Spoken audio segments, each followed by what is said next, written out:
Well, hello, everybody. Good morning. This is a beautiful Saturday morning here in California. I've got my bulletproof coffee, and I am ready to talk about composition. Hello, Sumit. I hope I said that right. Hello, Ilka. Timeless. I see everybody there.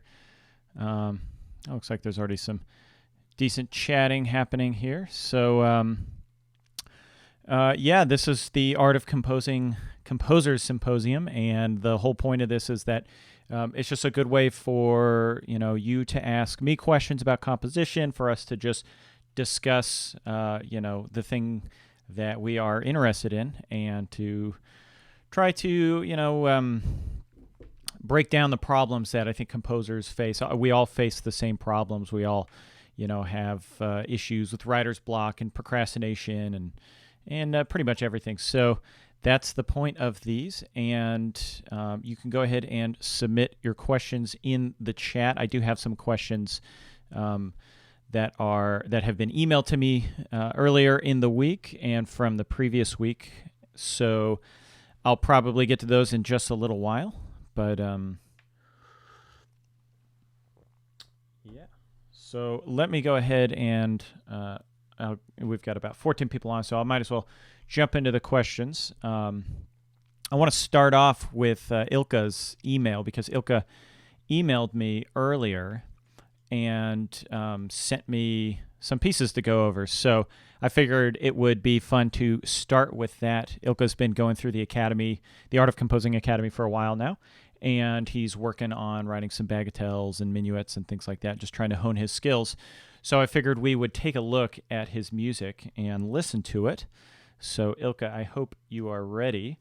I've got your bagatelle number 1 here, and I've highlighted some things we're going to talk about, and hopefully, I'll make some suggestions on directions I think you could go with some things. Overall, though, I think it works really well. I think it's a good job, and there's just a lot to be said for just doing the work, writing these, short pieces. Kind of, it's like working out. You got to do workouts on a regular basis to get stronger. Well, it's the same with composition. You have to compose on a regular basis to get better. And I like to see that happening. I personally have been trying to write more every day. One of the natures of running a site like Art of Composing is I talk about composing all day long, all the time. I read a lot of music theory. I try to write articles and videos and things like that, but I end up not getting time to compose as much as I'd like. Also having 3 kids doesn't give me a little bit more time either. So one of the things I've been doing is just really trying to push myself to compose every day, and it's something I think everybody should be doing. So hello, Rebecca. Hello, Sensei there. See ya, Matt, Conrad. Okay, let's go ahead and jump into it. Hopefully you can hear the piano. So let's listen to bagatelle number 1.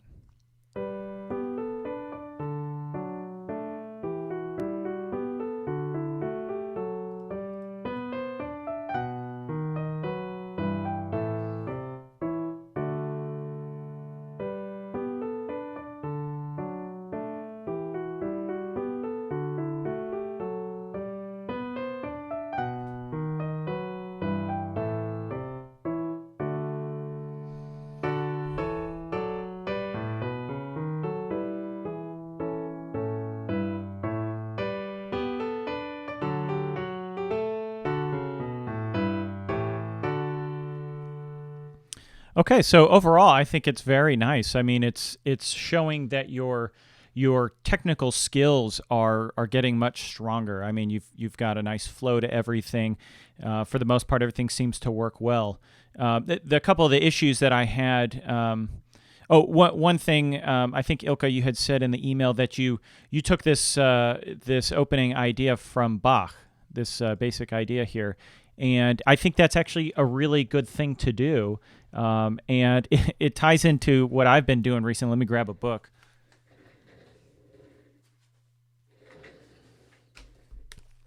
I have been, I've got this book, it's a cool book. It's somewhat useful sometimes, but it's called the Dictionary of Musical Themes, and I've got a hard copy. What it is this, this guy went through and just took the beginnings of themes from composers. He's got like 10,000 of them or something like that. And what it is a great way to really digest a whole bunch of melodic ideas really quickly. So if you want to get in here, copy out these by hand, play them on the piano, and then maybe go listen to the real works. It's a great way to see all the variety that you can have in melody, but at the same time, how everybody uses the same kinds of shapes, the same kind of motives, things like that. So I think, for pieces like this where you're not necessarily bearing your soul to the world, you're working on your technical skills and your craft. Taking an idea from a great composer like Bach is a really great starting point. It's kind of like a writing prompt almost. So I commend you on that. That's a really good job. Now, if we look at this opening phrase, I have no issues with. I think it works fine. Down here, though, I felt like there was a couple little issues with the harmony here. One, if you notice, you have the same note in the melody and in the bass, and this just makes it feel. It doesn't have kind of a harmonious sound. Super easy fix for this. Oh, I apologize. I had the wrong screen up. If you look here, this is what I was talking about. You've got the B and the B and the D and the D. Now, harmonically, everything works just fine. But an easy fix for this, just go D, B. The listener's not going to notice probably that the shape of the left hand changed a little bit. And you do this a little bit up here as well. So don't be afraid to play around with that shape. But if we listen to this versus this, you lose that. This is effectively parallel octaves. Even though you've got this passing tone here, it's parallel octaves. If you were to take these out, you got... It's, you lose a lot of that richness in the harmony. So easy fix here, just like that. Let's one last time. I really like this right here. I just felt like this little grace note. It just worked really well. So kudos on that. Now over here, you've got 2-5-1, right? And it feels like it should be working, but for some reason it feels a little stilted. And this here, I don't know what your original intentions were, Ilka, but to me it just seems like if you just take it out and do that, it works a lot better. Now, I did realize that you have that D in there. Maybe you wanted that suspended sound, and coming down to a D right here felt like a big jump. So my idea was have this work in eighth notes, and now you get a much cleaner cadential progression. Oh, and I would probably just do something like that. So yeah, that's just cleaning it up, tightening it up. Now you may have been going for this. Kind of off-kilter feel by having the cadences on beat 2. So if that's your goal, there just may be a better way for you to rewrite this spot here. That was just my thought right there. And also if you're going to have a 7th like that, and you just have to pay attention to, or maybe up here, better there, something like that. So you got proper voice leading. Okay, so let's keep listening.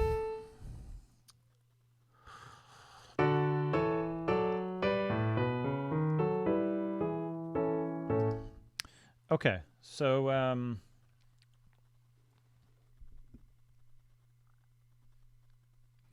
Okay, so I was reading some questions. Sorry, I'll get to the chat here in a moment. Just I'm trying to make it through here. So if you got an important question, maybe wait a few minutes to type till we finish. So I think this is nice. You have a nice change of texture. You kind of lose the simplicity of just two notes really happening at the same time, and you've got these big chords. Which I think work really nice. And then you've got this run in the left hand, which also I think works really nice. I believe in the original that you gave me, it jumped down to here. And I apologize if I made the change now. But and the issue with that is that this really wants to go up a half step. And the octave equivalence here was a stretch for my ear. It felt like...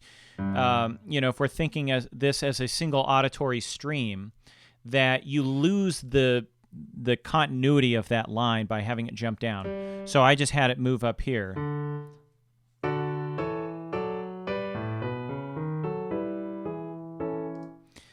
Now there is one other issue, which it's this cross relation. A cross relation, you can have chromatic movement, and chromatic movement is really good, but if you have chromatic movement between two different voices, you get what's called a cross relation, and it can be a little bit jarring to your ears. It's better to have the movement in one single voice. So there could be a better way to write this, maybe like something like this.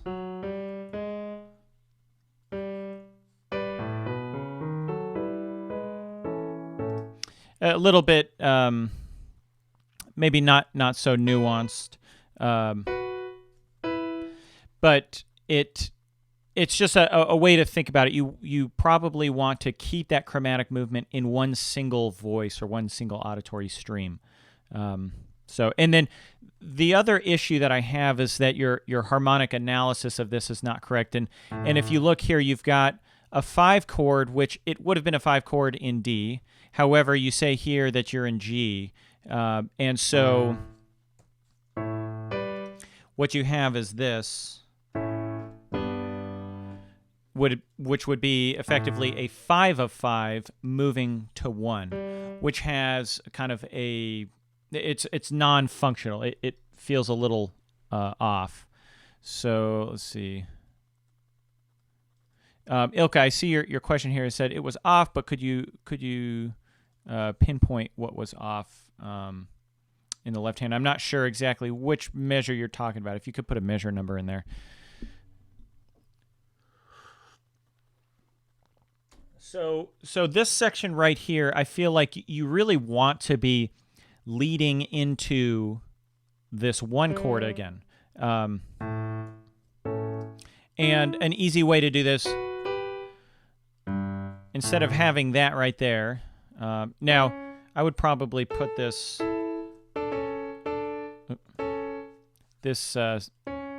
C sharp up here,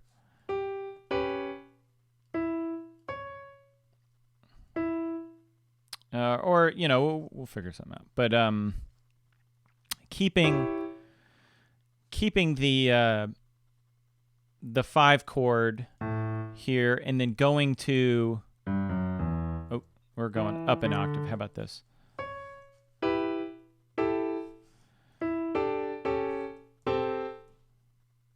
So what we're going to have is basically the 5 of 5 right here,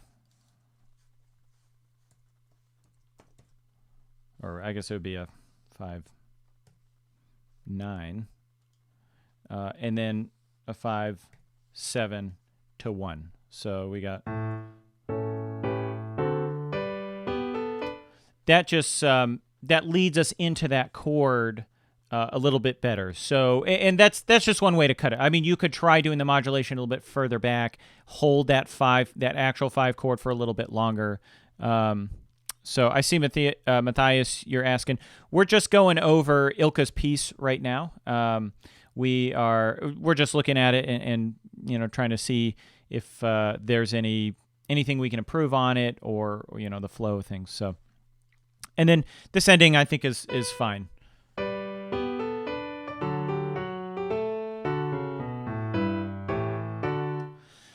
Once again, you have the same problem here, but that can be fixed. Just pay attention.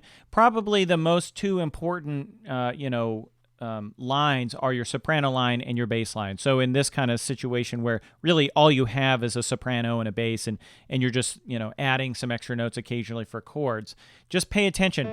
Are they playing the same thing? If they're playing the same exact note, then look at a way to rewrite it, still keeping the same flow.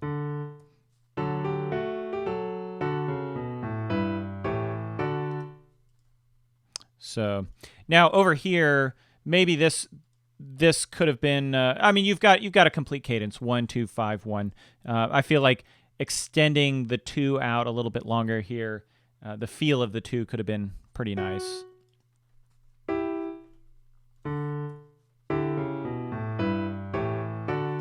Something like that. But that, once again, that's up to you. So,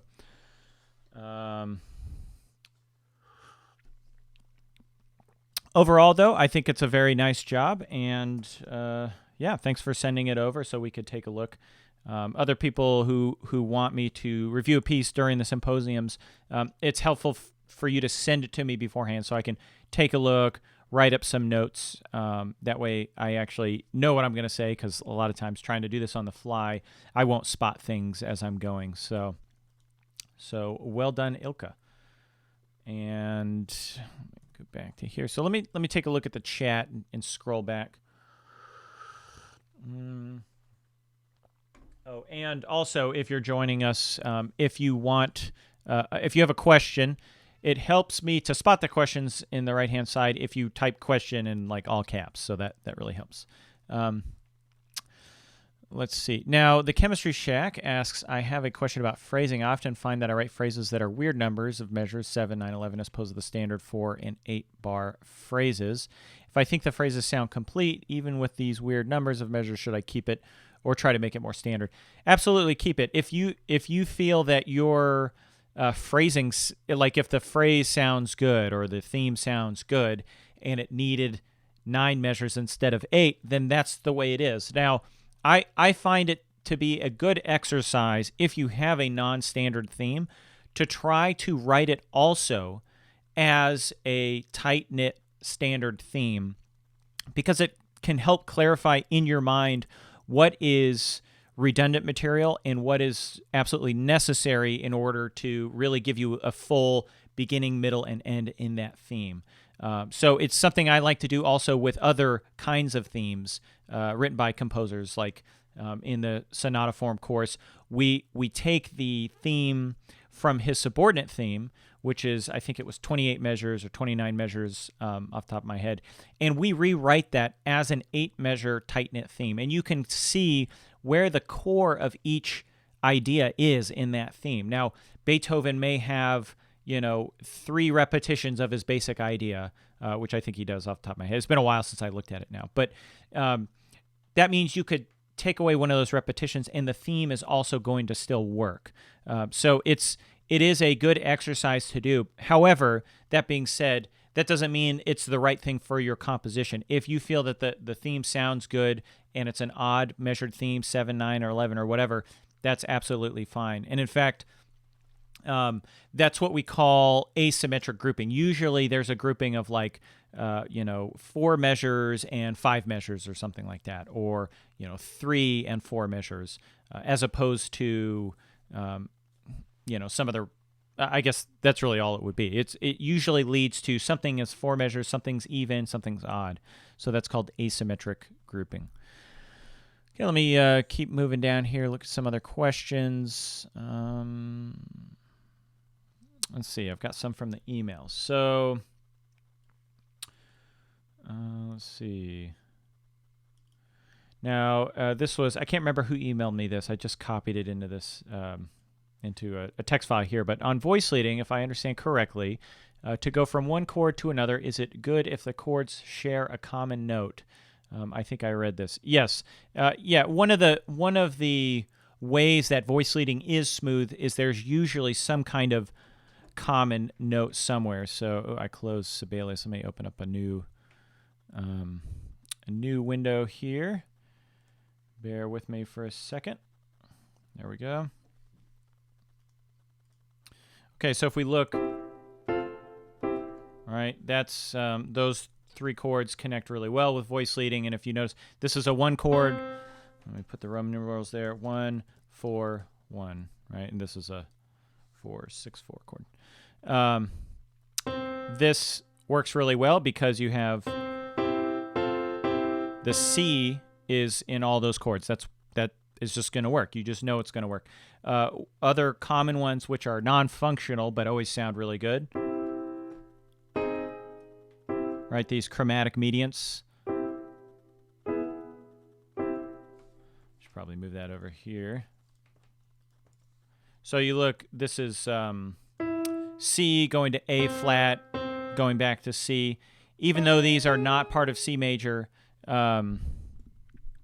this still works really well because you've got that common tone between all 3 of them. Here, you've got the E going through all 3 of them. So yes, keeping a common tone generally allows you to do a little bit more risky things with the harmony, and it still sounds really good. So that's that.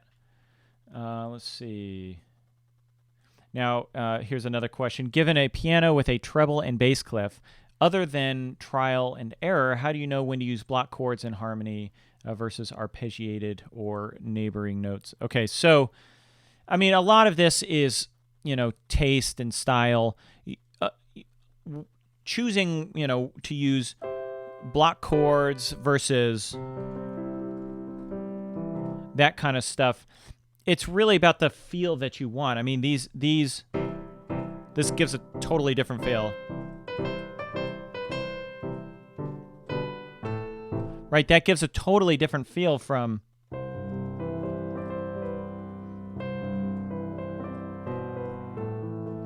right?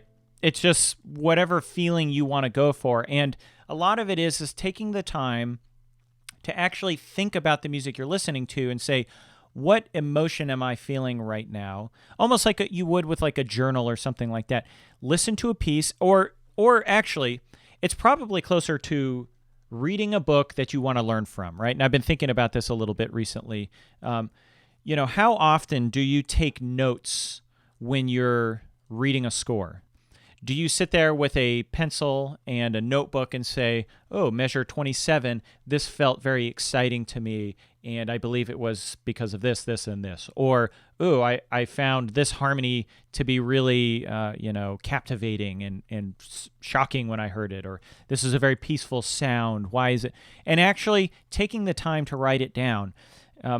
You don't necessarily ever have to go back to your notes in that situation. But just the act of thinking and writing at the same time and really connecting it with how you feel means that you'll remember it a lot better and it'll pop up in your own composing. So that's my take on that. Okay, so let me go back here. We got a question from Timeless. Let's see.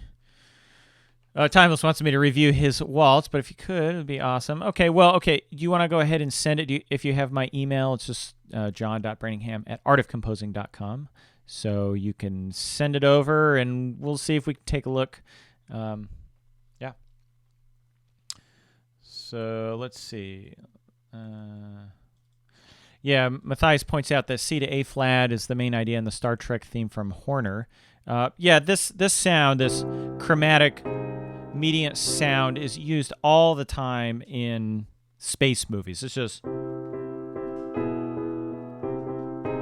It's got this kind of alien sound to our ears because it's non-functional in the sense of, for hundreds of years, composers basically stayed away from it until the Romantic era. So, I'm sure you can find examples in Bach occasionally, but or other great composers. But for the most part, it was kind of a more modern invention of harmony.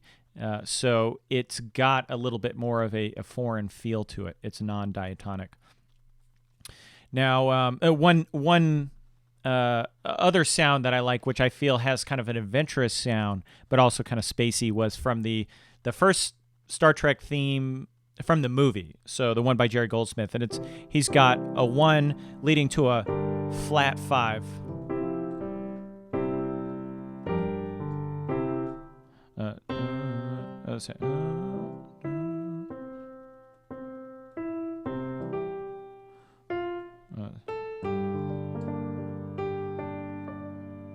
something like that. Da, da, da, da, da, da, da, da, da, da, da. Really cool theme. I recommend checking it out. But these are the kind of things that if you hear it, right, the reason that stuck in my mind is because I took the time to say what's going on here when I first heard it, you know. Now, I know that sounded kind of bluesy because I missed the note there. But if you take the time to say, what is that? I'm going to go figure it out at the piano. I'm going to connect my emotion to that specifically. It's going to stick. So now I know if I need to write something adventurous. Oh, let's see. Something like that. I don't know. Okay, let's see. I'm going to... Okay, so I see Timeless. You said that you sent the email. Just give me a little while to try to pull this up and download it. And I'll try to get to a few more questions while we're going. Iceman asked, don't you need to hit the 3 relative major notes in the first 4 bars? I'm not quite sure exactly what you mean by that. I mean, we try to, in a classical setting, show what tonic is, right? We try to have a basic idea that prolongs tonic. So if you're saying, do we need to hit all 3 notes of a tonic chord? I mean, there's no rule saying that you have to hit any specific notes at all in your first 4 bars. You know, and I'm sure there's plenty of examples where people don't hit any of the notes of the tonic chord in the first 4 measures at all. So I would say the answer is no on that.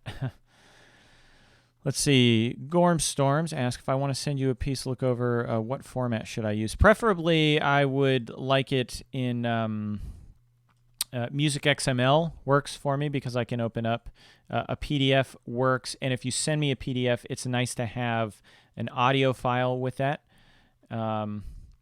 So let me go ahead and download this. Let's see.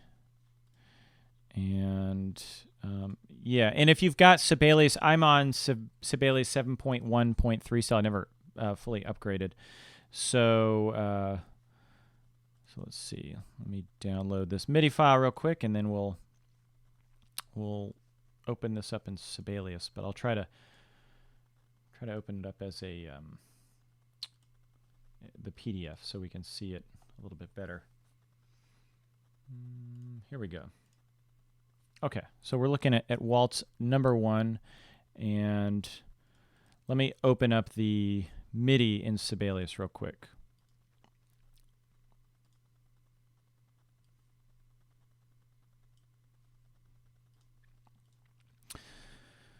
Okay, Timeless. Yeah, we've got it. We've got it open, and for some reason this opened up as Baroque trumpet in Sibelius. I don't know. Let me add this as piano. Hold on. Let's see.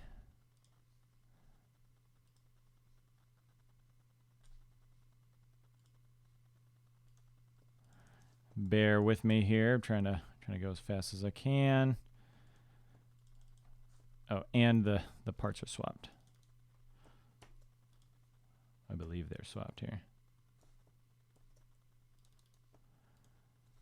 Okay, almost there. Looks like we're good.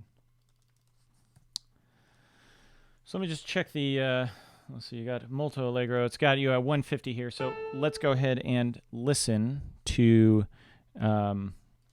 your waltz.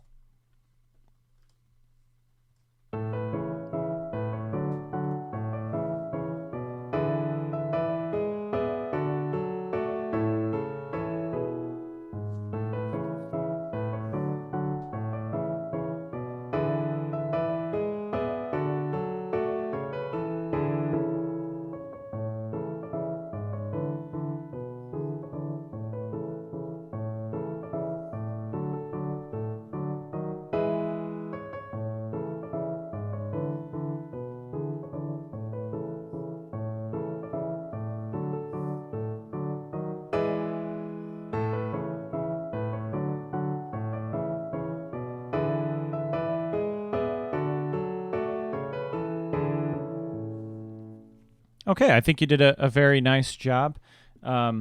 Overall, I like the shape of the piece with the the kind of different feel in the middle, a little bit softer, a little bit more gentle.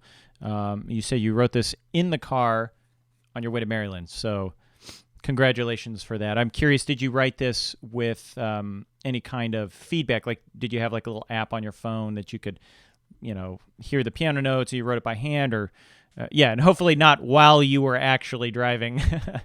That's thanks you for pointing that out. Do not compose and drive. It's very dangerous. So that is a public service announcement.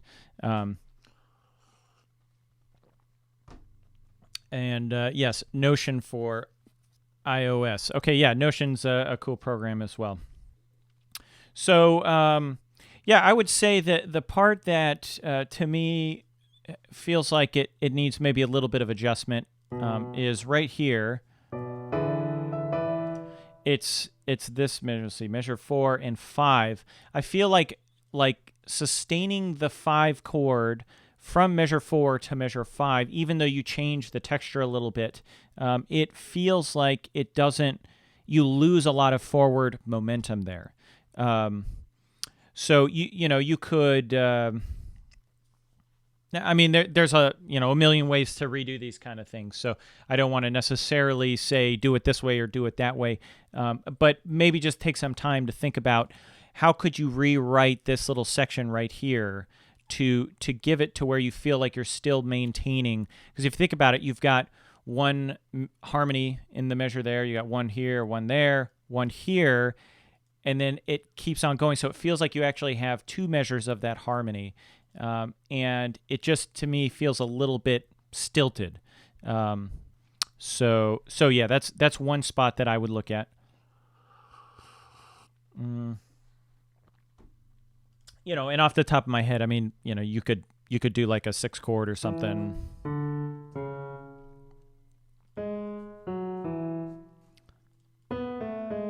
Something like that, and we'd have to change the melody a bit.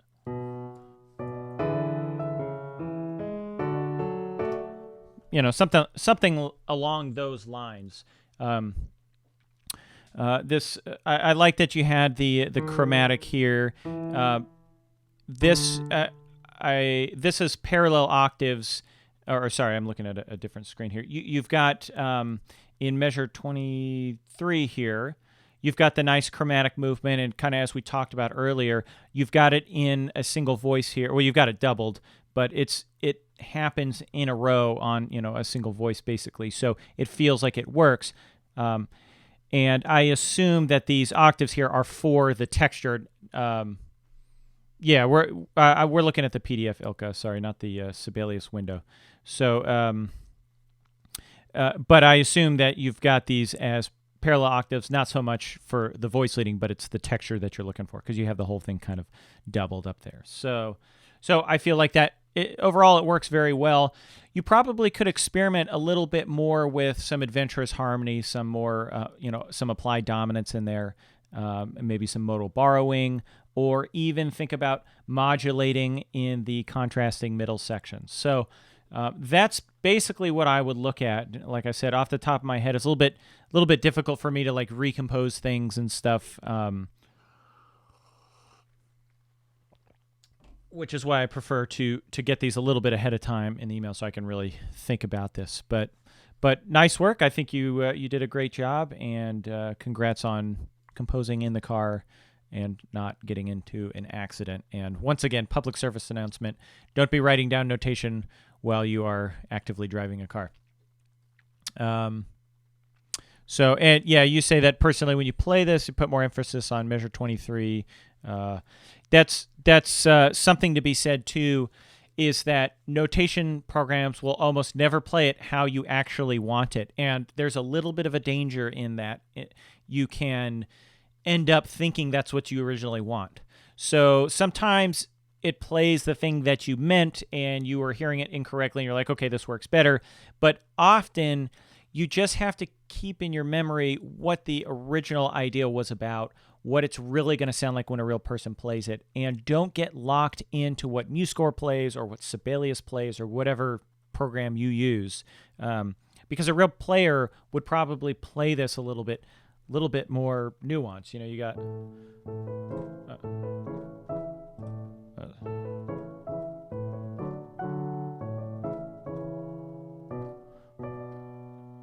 let's see.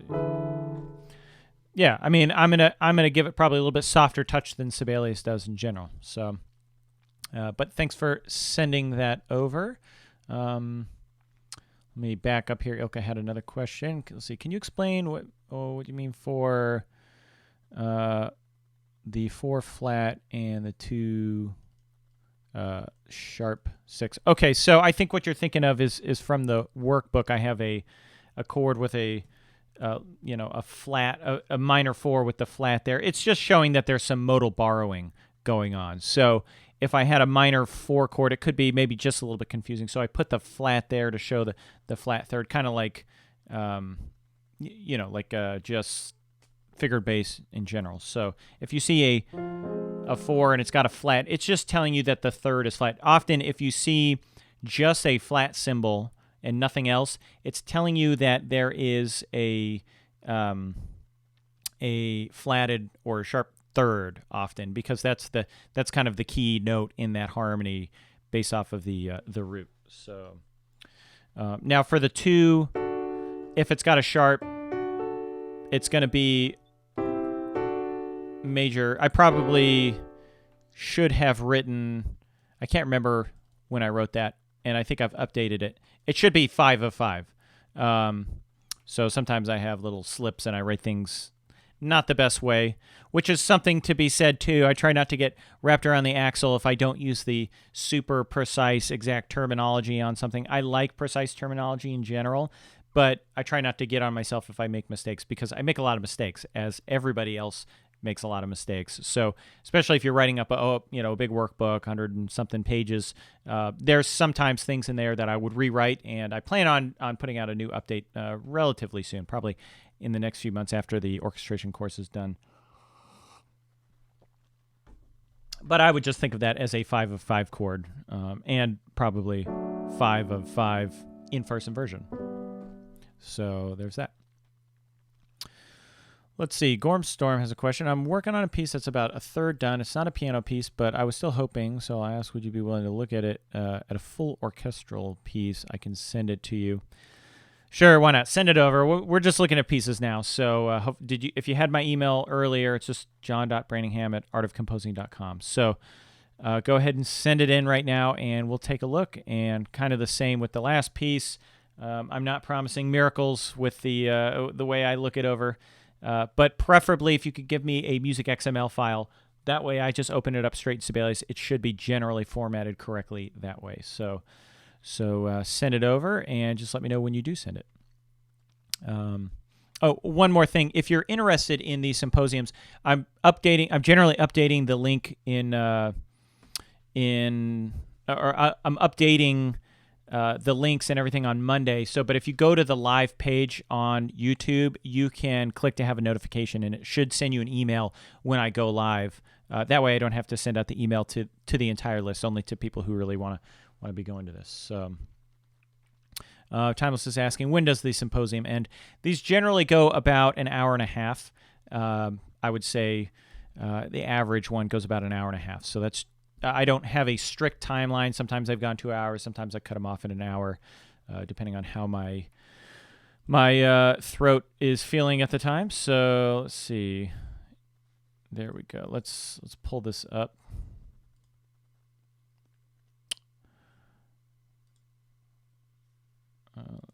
Okay.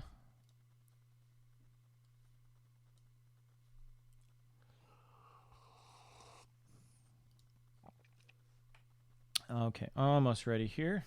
Let's, we got a score that's all jumbled up here. Let's unlock all this formatting. Hold on, let's see. So let me change this to Sibelius window. And you can see we got things all jumbled up. So let's see if we can correct this really quickly. We'll go to unlock format. Then we will do this, and we'll do that. And then We're going to hide empty staves. Okay, so let's see how long this is. That's not too long. Let's see, about 2.5 minutes. So we'll see. We may not make it through the whole piece, but if you have specific questions, about it, that could be helpful, because it's, with a piece this long and with so many parts, it may be hard to address everything that's in it. So let's listen though.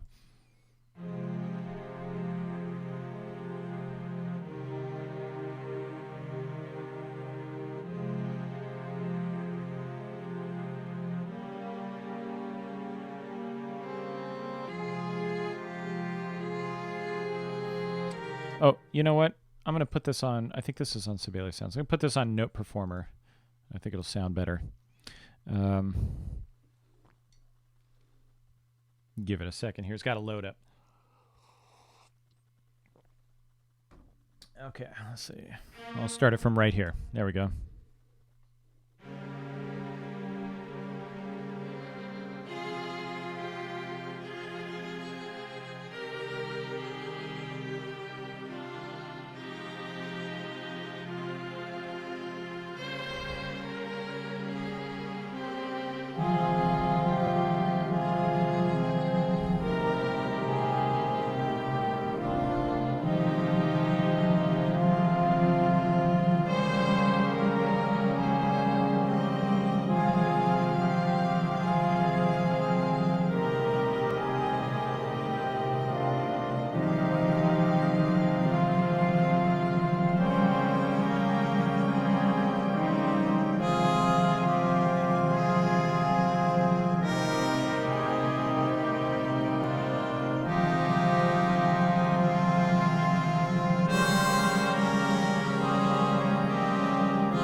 Okay, so I'm going to stop it right there because Sibelius is giving it all sorts of weird, I see this is supposed to be snare drum, and it's giving it a very big clappy noise, and then this was like a shaker or something. But I think we've got some things to talk about. So I would say first there's a little bit of harmonic confusion here, and in particular, yeah, I apologize for that. It's not the snare sound.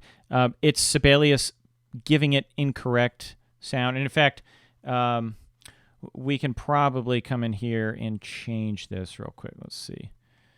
Let's go ahead and change to snare drum right here. There we go. That's a little bit better. Now, once again, it's not going to sound like a real snare because I don't think Note Performer does rolls properly. Let's see. So this is also not a bass drum. I mean, it kind of sounds bass drummy, but let me change this a little bit. All right there. Oh, you know what? I'm going to put this over here.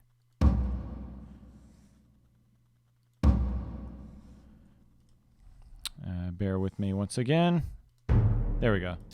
And then that's supposed to be a cymbal, so we'll do this so we can actually hear cymbals right there. So this should be closer.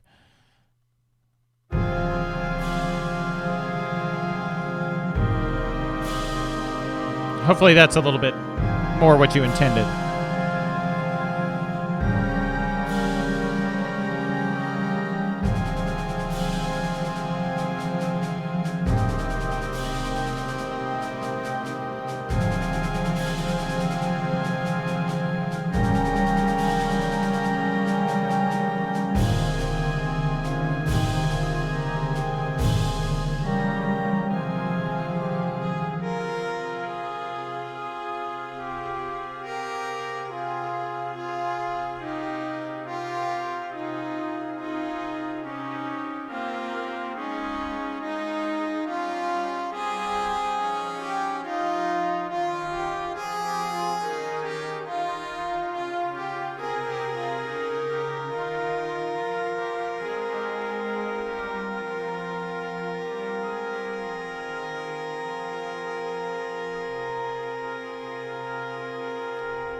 Okay, so yeah, I think overall you've got a nice shape to the piece.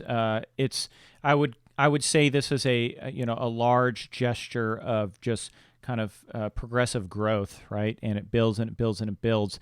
And I actually really liked the drop off here where you just go. I mean, you've got oboe there, but for the most part, all you really hear and feel is the brass. And it gave it this kind of brass choir sound, which I think is really nice. Um, but to back up a little bit, I would say that there's some harmonic confusion going on. I mean, here it's relatively simple, right?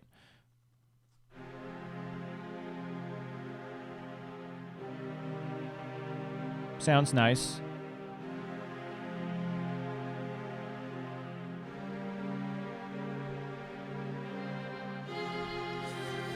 But as we get further on, it's hard to tell what the harmony is.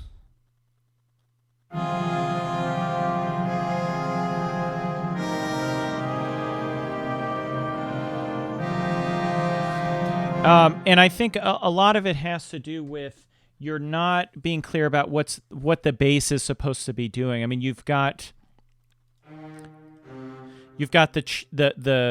the bass playing C the whole time, right? But over here you've got the timpani playing quite high in its register, and I'm not sure if whatever you were composing on it sounds lower. Maybe it sounds lower, but really they should probably be supporting each other and playing the same thing. Not necessarily. I don't really like the sound of tremolo bass, by the way, because it gets this kind of scratchy sound. It's not very clear. So often you'll see cellos playing tremolo, but you won't see the bass playing tremolo.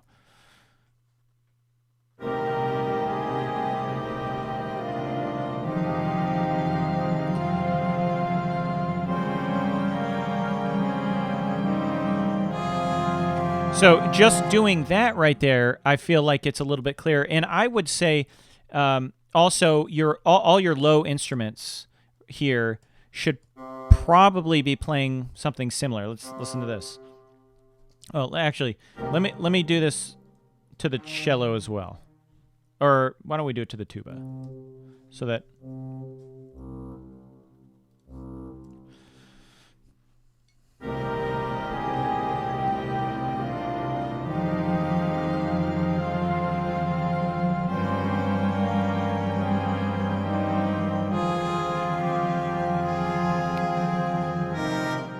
So hopefully that, I mean, just hearing that, it feels a little bit clearer in my mind, your intentions. But I would say you have to rework that through the whole piece because harmonically that bass is so critical. Now, at some point, if you wanted to have a sustained pedal tone, right, I would go full force into that and use those same bass instruments as a sustained pedal for a period of time to build up some tension. Possibly leading up to this moment here. But up till that point, you want to have a clear bass. And I would say in general, the way you've got this piece written, keep that bass going. You've got, it just to me, it feels like it's just crying out for a solid, bottom end here that we could work with. Now, another issue that I would point out, and it's something to think about, which for this, it's maybe not as critical because of the way you've written it to have this gradual build-up and this canonic feel. But you have to think about what are you trying to get people to focus on? And I feel like there's a little bit of confusion about what is the critical element at any one time that you want the listener to focus on. You got to think about, as a listener, and maybe if it's for film scoring, you don't necessarily want them to focus on any of the music, which is fine. That's a perfectly acceptable thing. Maybe you want them to focus on dialogue, or maybe you want them to focus on, some specific sound or whatever on the screen. However, in this case, I feel like there's a lot going on, but it's not necessarily clear who's got the ball, other than you've got a little bit of melody. You've got the melodic line going on. So I would think about really making, if you want that melodic line to stick out, try to make it stick out a little bit more, and really try to figure out, I'm pulling the listener's attention from this point to that point to this point. And to me, that will give you a little bit clearer direction and where to orchestrate. But overall, I think you've done an okay job. I definitely would sit down and do harmonic analysis on your piece, though. Not me, you. Like, you should sit down and write out the chord that you want in that measure. And then ask yourself, does this portray that chord? Does the music actually speak this chord right now? Or is it speaking two chords at once? Does it feel solid or does it feel shaky? Does it kind of give you that harmony? Or is it really like, this is a very clear F chord? You know, let's see, you've got C, let's see, F and A flat, right? So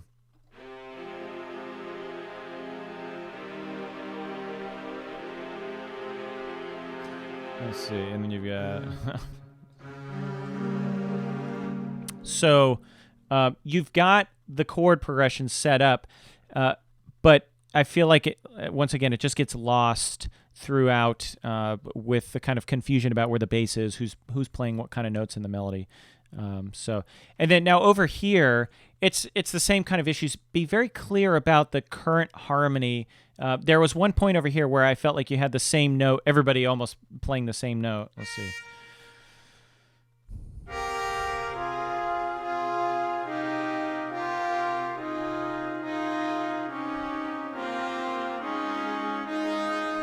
Right there. Let's see. E flat, E flat, E flat, E flat. So, and then A flat and F. It just felt like it was way too much doubling of that one E flat. And that's the thing. You're not necessarily doing tonal counterpoint. So what the notes are maybe is not as critical as making sure that everybody's not doubling one note too much, and giving it, you want to have an even spread on the harmonic spectrum, kind of, or else that one note just popped out in my ears like crazy in that one moment. So, okay, so hopefully that gives you some stuff to work on. What you could probably, I'm not sure if you did a sketch of this on piano first or what, but maybe spend some time, simplify this, put this just in two hands, right? Or maybe, four individual parts, and really think about, what is each person playing? How does it fit within the spectrum? Simplify it first, sketch it out, and then explode it out to a full orchestra. If you start with full orchestra, often you can get yourself into trouble formally, harmonically, because there's just so many more parts, so many more notes to think of at any one time. So, okay, let me try to find some new questions. Let's see. Charles has a good. Let's see. Charles has a good question. How do you work on the overall vision of a piece? That is a good question. I think, there's different ways you can approach thinking about pieces. In an artistic sense, I like to think of questions, right? A compositional question. And I talked a little bit about this in my podcast on creativity. And it's basically posing yourself some kind of compositional or musical question, or maybe even broader, like an existential type of question. That becomes a little bit more difficult to try to answer in your music. But for instance, if let's say that you want to write a tone poem or something, right? You have to think about, I really think you have to think about the listener. And a part of me thinks that a lot of 20th century music avoided thinking about the listener and thought more about the pure mathematical side of music, whereas a lot of romantic classical music was really thinking about the listener and how they would perceive the music. But you have to think about, what kind of emotions are you going to try to control and bring up and bring down in the listener at any point? And what's the overall feeling that you want somebody to have from your piece? I occasionally go through these kind of deep philosophical moods where I'm just thinking about, like, what's the point of all this music, and where should I go with my music artistically? And I think about a lot that I enjoy music and I want other people to enjoy music, and I want to write music that's enjoyable. And a lot of that is having big emotional changes, right? Now, I come from a lot of Mahler listening in my background, and obviously he's got huge, emotional and dramatic changes in his music. So that may be kind of where I'm getting these ideas from. But I do feel like I'm drawn to that style of composition where you really have, big juxtapositions. You go through interesting, paths with your music. So I like to think about the emotional arc as the overall driving force of that thing, and I think that works well also for film scoring. That's not necessarily where you have to go with it, but if you think about it, it's like, I want there to be ambiguity maybe at the beginning, and I want there to be some, deep feelings of love maybe in the middle, and then triumph at the end. That's a good way to frame it as an entire vision for a piece. Whereas maybe you want it to be very intellectual, right? Maybe you want it to be thinking deeper and deeper about a specific idea of music or a specific style that you want to develop. I don't know. It's one of these things that the overall concept for your piece is a very deeply personal kind of thing. And it's hard to tell somebody, how do you conceptualize your overall piece? There was a discussion online about Schoenberg's line in his Fundamentals of Musical Composition that composers don't put their compositions piece by piece together. Instead, they see it all, from beginning to end, and then make it happen. And I disagree with it in a sense. I don't think any composer is able to really see all the detail from beginning to end. However, I think what he really hopefully was trying to say is that he visualizes kind of this idea, this emotional idea, or this kind of philosophical idea of his music from beginning to end in a flash, right? The goal of the piece, but not necessarily what the piece is. And I would say that his actual working method is not in line with what he said. And this is something, when a composer comes out, especially a really big name like Schoenberg or Stravinsky, and they come out, or Rimsky-Korsakov is another one, and they make these big statements, right? Like, a great composer orchestrates and composes at the same time. You need to actually look at what they did and put it into context, right? There are examples of his sketches online. You can read about how he would work on pieces for years, and he would actually say, I don't know where to go with this, and then abandon it, come back to it for a little while. If somebody doesn't know where to go with something, that means that they didn't fully visualize and conceptualize the piece from start to finish in their brain. And so that would mean that he's not a true composer in his own words, right? But I don't think that's really what he meant. I think what he means there is that he's saying that you visualize the whole thing from beginning to end as kind of an emotional flash, right? That's maybe the inspiration that people talk about.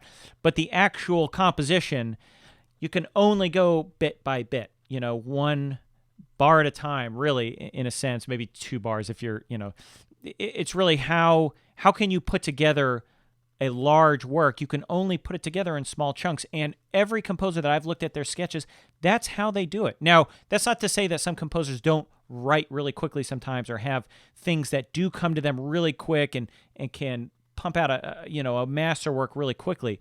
But that's also craft. That's things happening, subconsciously.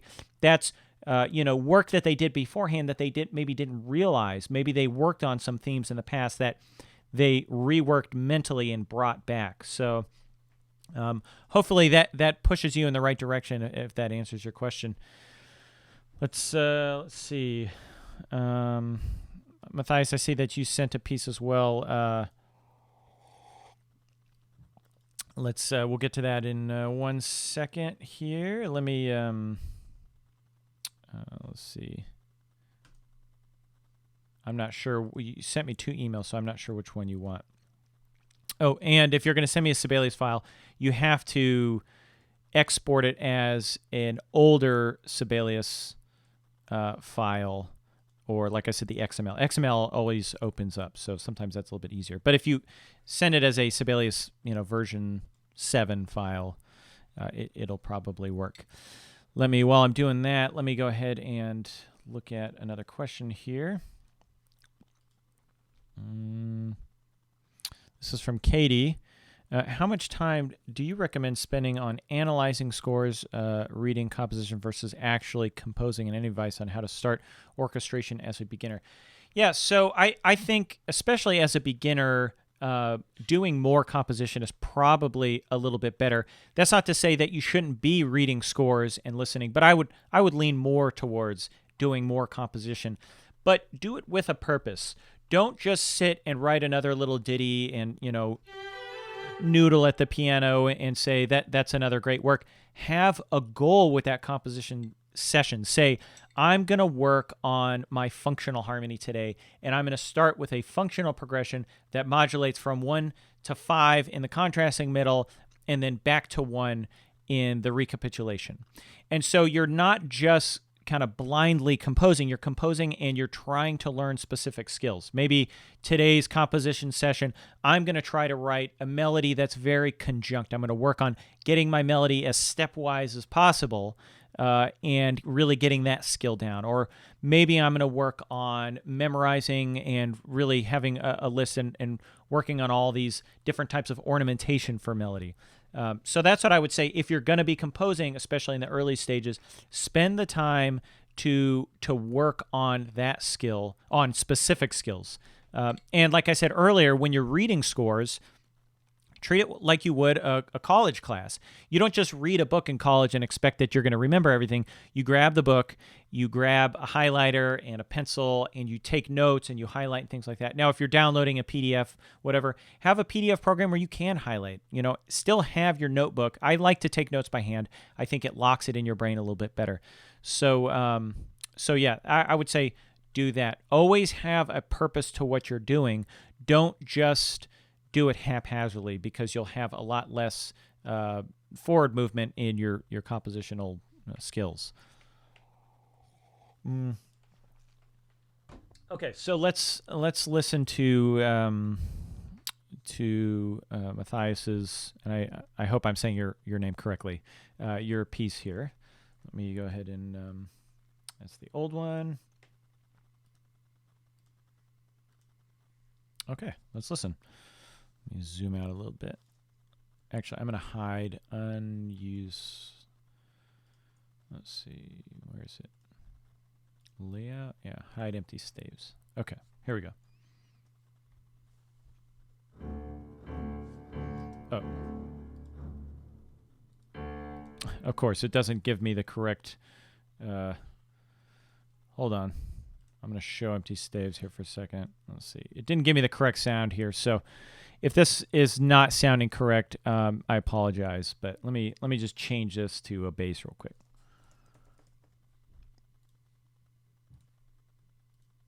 Okay, here we go. We'll go back to hiding empty staves. It's still giving us the piano sound, so oh well.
Okay.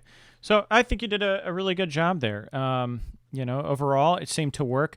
I don't know if that piano sound is what you had originally, or if that's Sibelius not knowing how to properly assign the sound for this. So, but overall, I thought the piano sound actually sounded kind of cool. Give it like this kind of edgy feel. So if that is what you meant, well done. If not, well done. It's still good. So,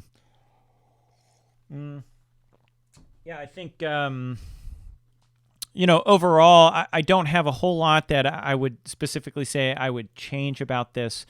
It's hard to know because I feel like this is for some kind of film or game or something like that.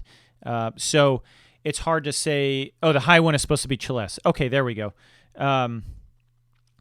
It's hard to say if it would work against the picture or not. I feel like nothing here is going to get in the way of anything on the picture. If like I feel like the overall it's orchestrated well enough. So compositionally, I mean, everything seems to work just fine. I like this section here. This is kind of a cool. That's kind of a cool ostinato that you got going on. This little gray sound. What? That sounded pretty cool too. So overall, do you have questions about it though that you feel you're confused about, something that you feel is not working? Because maybe we could chase that down a little bit. I think there's actually a delay, so I'll let you type that up for a second, and let's see. I'll jump back here for a question, and then we'll jump back to this. Timeless asks, how do you make your manuscripts readable? I have a relatively tough time making note heads. Do you write full note heads or draw dashes where your notes go? I don't know if you're talking about making your manuscripts by hand readable. When I'm sketching, I tend to try to write as quickly as I can and just make it legible for me personally. If I need a readable score, I'm going to do it in notation software. I'm not going to bother writing up nicely for somebody else to read my handwriting. It just seems like nowadays there's no point to that. Everybody's used to reading properly formatted scores from notation software. So yeah. Now, if you're talking about sketching and stuff, I've got a lot of ideas on sketching, and I've been really thinking a lot. I'm going to be writing up another article about kind of the system and the things I've been working on to try to speed up my sketching. Little tricks that I've come about. Like, for instance, I'm going to see if I can find a pencil. Probably. There we go. Some of the little things I do, like, for instance, if I know that I'm going to be having quarter notes, let's see if you can see this. Just wrote, let's see, right there. I'll try to make more forward progress, and then I'll come back and I'll write the lines in after the fact, because you've got to think about writing by hand and sketching as a mnemonic for yourself. You're trying to get your ideas down before they disappear out of your brain, because that happens. Like if you don't make enough progress quickly enough, you kind of forget what you were going to. So, and other things too, like for instance, if I've got like a core idea, you'll see in the top corner there, right around here, I've got A1, and then I've got 2 right there. That allows me to quickly rewrite that idea if there's no changes, right? A1 right here, I just put a little arrow, but I know that that's going to be the exact same as this measure. And then here I've got A2, but I've got new notes. That means it's going to be relatively the same. However, there's going to be some slight changes. Other things, for instance, if you've got a chord that's repeated, let's say you write something like this. Let's see, right there. If you know you're going to repeat that chord, just write lines after it, right? Because it's just a mnemonic for yourself. This is not something that somebody else is going to have to read. Maybe somebody else will read it, but for you personally, just do whatever the minimum is to make forward progress, and then you can come back after you've exhausted your ideas and clean it up a little bit, or go to your notation software, clean it up there. So those are some of the ideas I'm going to be putting in that new post on sketching, but that'll come out soon. Now, let's get back to Matias here. He said he doesn't have anything in particular, maybe something that would be bad practice or not well made or incohesive or something like that. I would say Ilka pointed out that red is kind of out of Sibelius's range. That doesn't necessarily mean it's out of the range. Cellos, the bottom note is a C, right? And on a bass, the bottom note is an E. However, most professional bassists, at least in Hollywood film scoring, you can count on having a C extension, so you can go down to a C. So this is actually fine, right? One thing, though, it sounds like you want to have a kind of a hard attack here. You've got an up bow, right? That's not good. You want that to be a down bow, because it's going to have a different...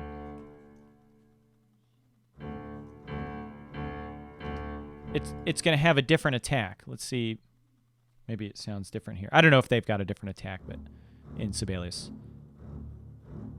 No. In Sibelius, it's the exact same attack. But with a real string player, they can put a lot more pressure at the frog, right, at the bottom of the bow. They can go than they can at the top of the bow. So if you give them an up bow, then they're not going to be able to do that. In this case, I would, and I don't know, once again, if this is what you wrote or if this was a Music XML-ism, right? I would just take it out, right? Or maybe put... accents on it and just say simile from there or something like that, so that it's clear you want a strong attack. And I would leave it to the player at that point to tell you how to do that. Now, if you specifically want that down bow sound or you specifically want that up bow sound, then that's something. You did that for Notion sample playback. Okay, so there we go. You were trying to get a specific sound out of your software. In that case, I would hide that articulation, right? So you can, and I'm not sure if Notion does this, but Sibelius can. You can hide, well, maybe you can't hide articulations in Sibelius. I take that back. You can hide the notes. I would just keep that in mind, that that's something that you have to correct before you print this out if you're going to have real players play it. And that's something that I like to do sometimes with my scores. If I am doing weird things like that, I'll keep a running note for it. So you can come in here, you can put in, like Sibelius has a section called Other Information. You can give notes to yourself. Say, remove articulations for the bass at beginning, right? Spelled beginning there. And now you've got that as a note for yourself. You can come back before you finalize your score, look at, I have 5 notes here I need to correct before I go. So that's something to keep in mind, or you could highlight it or whatever, whatever works the best for you. Have a notebook that you can come back to. So, yeah.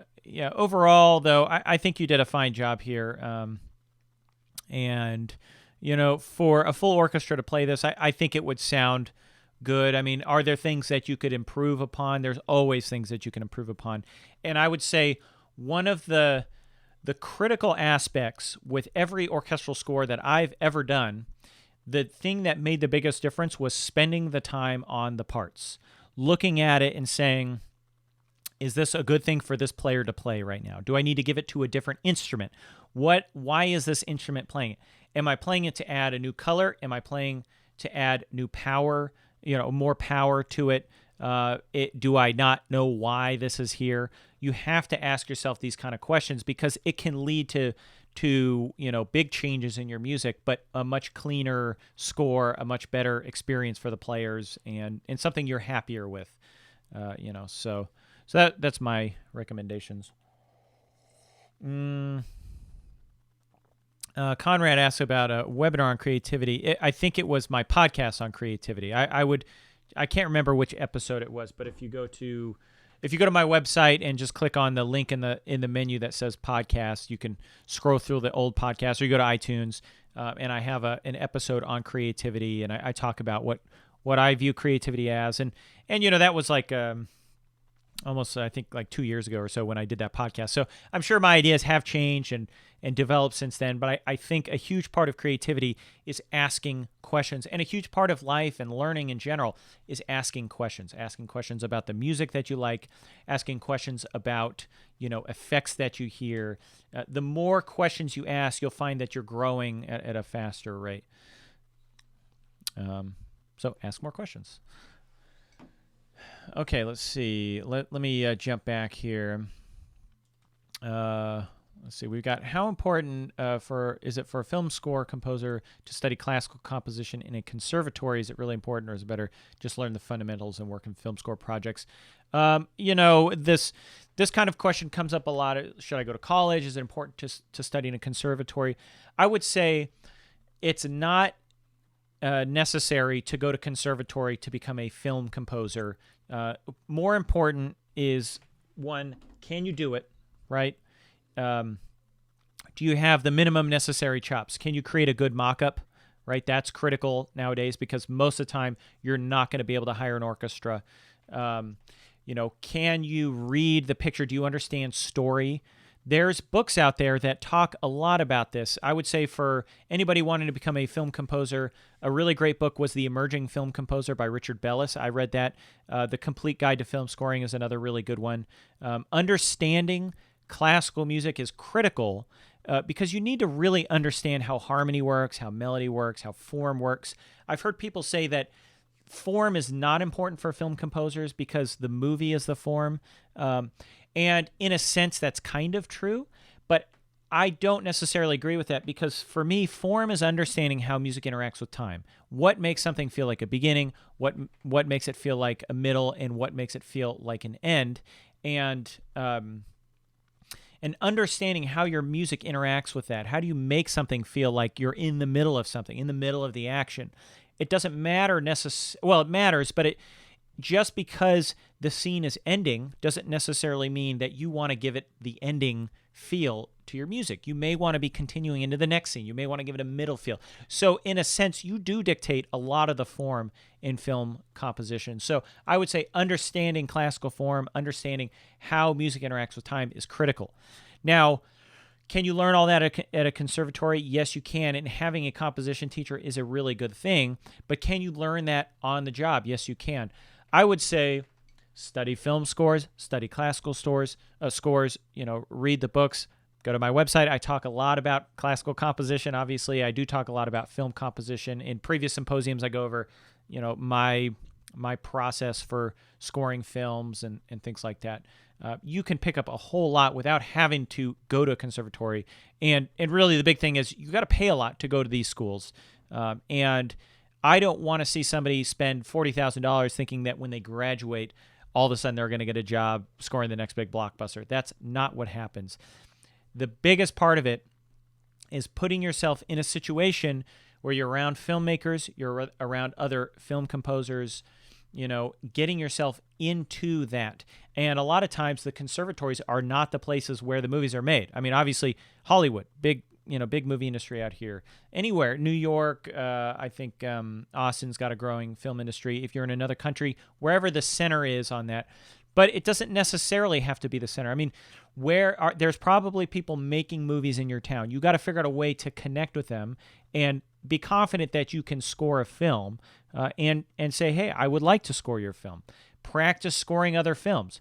You don't necessarily need a film without music to score it. You can just take out all the sound. It's not ideal. You don't have the sound effects and the sound design, Foley and all that stuff.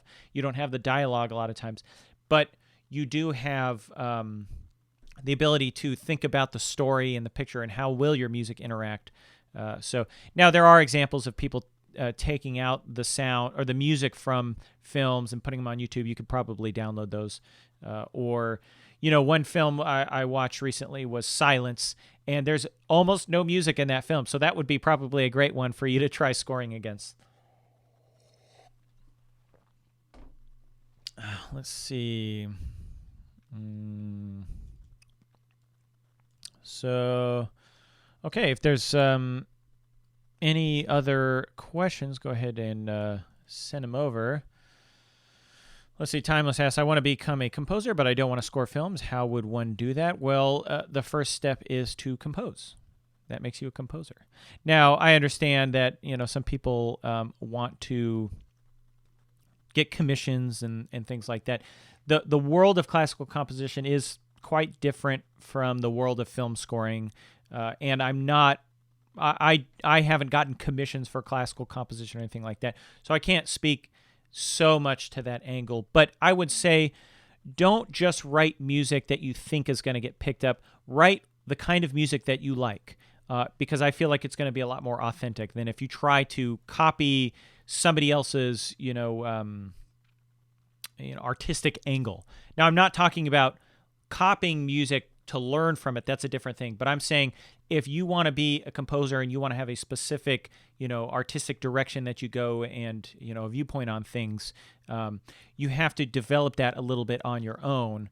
And that's where asking questions becomes important. What do I think about the world? What do I think about art? What do I think about all these things? And try to go in that direction. And I would start small. Don't think that you're going to get a commission from the LA Philharmonic, right off the bat. Start with the local high school and say, I would like to write something for the high school, marching band or whatever. That's a great place to start, to cut your teeth, build up your chops.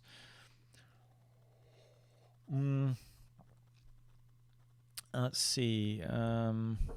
So, yeah, I think I'm starting to get a little bit of a raspy voice here, so I'm going to say let's go ahead and wrap this up in the next 10 minutes.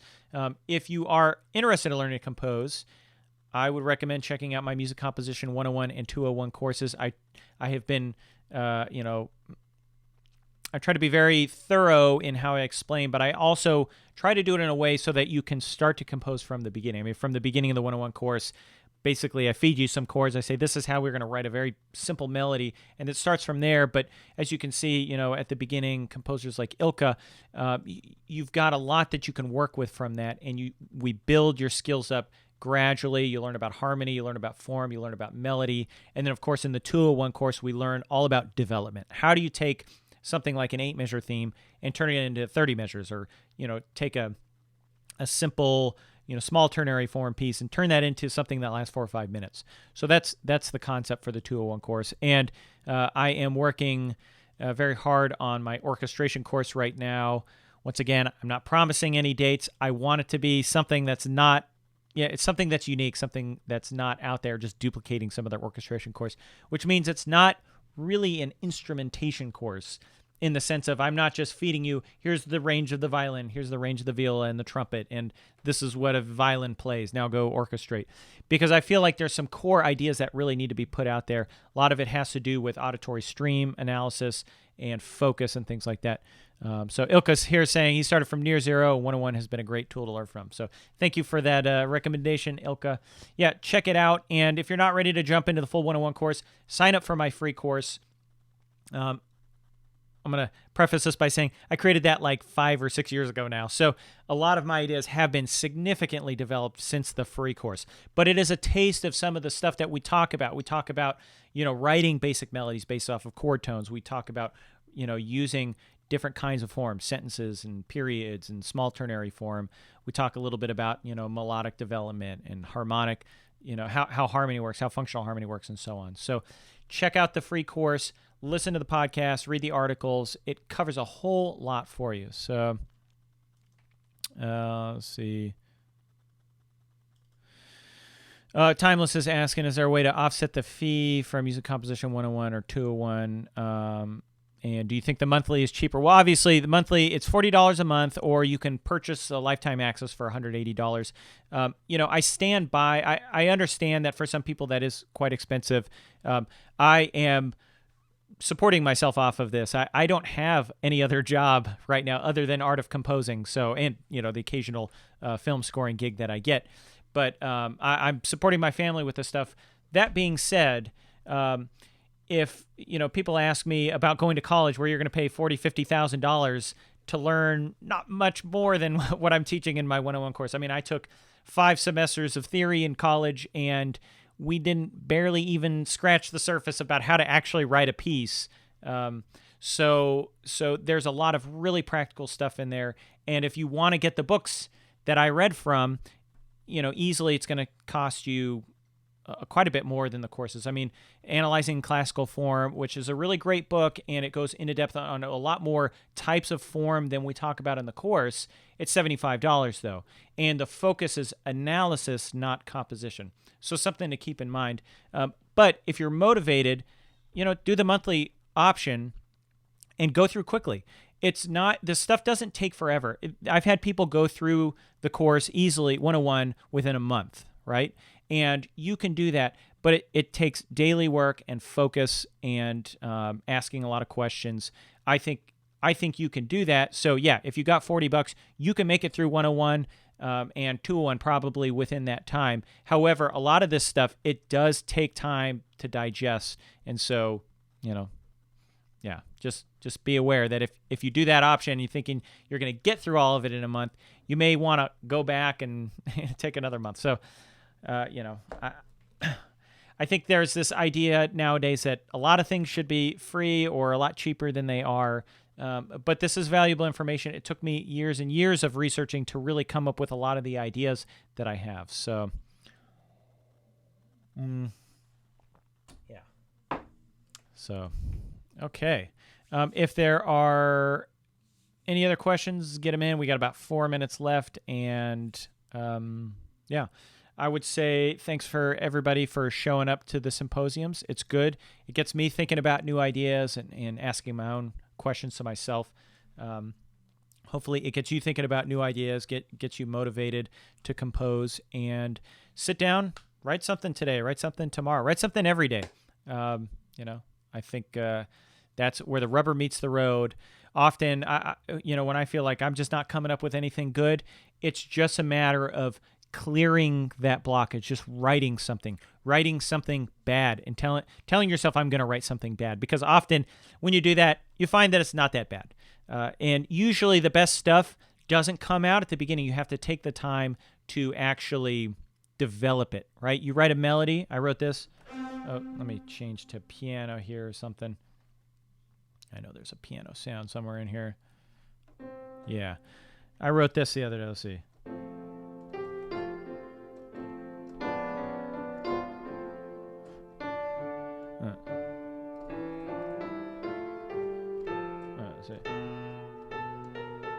Right? It's okay. It could be a good melody, could not be a good melody. But what it needs probably is some time and some development, really thinking about it, working on it, expanding it, coming back, changing little things here and there. That's the critical thing that we do. We spend time composing music. It's not just going to come out in a flash of genius. I think that's basically... it's a myth. I just don't see that happening all that often. And even in composers like Mozart, I just don't see this idea that everything is going to happen all at once. You've got to spend the time actually doing what we do, which is composing music. So thanks, everybody. This has been a good symposium, and I will see everybody next week. We are doing a Friday symposium next week at 5 p.m. So 5 p.m. Pacific time. And yeah, if you've got a piece that you want me to, obviously I can't get to everybody's piece. But if you send me something, maybe we can take a look at it, and I'll talk to everybody later. So thanks. Bye.